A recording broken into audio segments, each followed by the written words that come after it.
fleets of American and other Allied aircraft carrying hundreds, if not thousands, of people to safety is over. But the State Department, the Defense Department, insists there will still be ways for American citizens who remain in Afghanistan, as well as Afghan allies, to get out.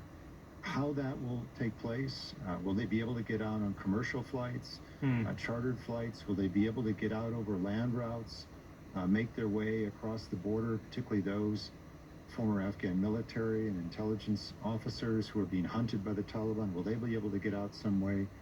This is still very much an open question, and how this will all work will, in large part, perhaps rest on this fleeting cooperation between the U.S. and the Taliban to provide safe passage for those who want to leave the country.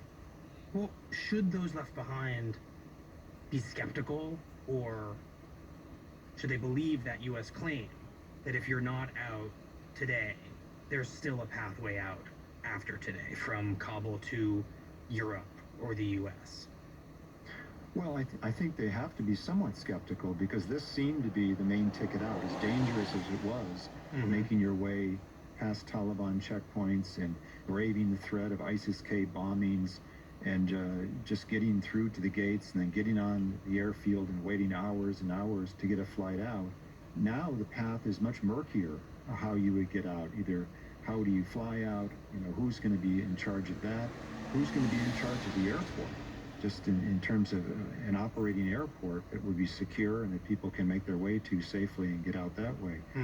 There are a lot of questions about how this is going to work from here on in for any American citizens, much less Afghan allies of this effort who want to get out now. So knowing that a certain phase of the evacuation, as you just said, the easier or larger scale phase of it is over, and that all efforts to get out now are going to be infinitely harder, let's talk for a moment about who has been evacuated and who has not been.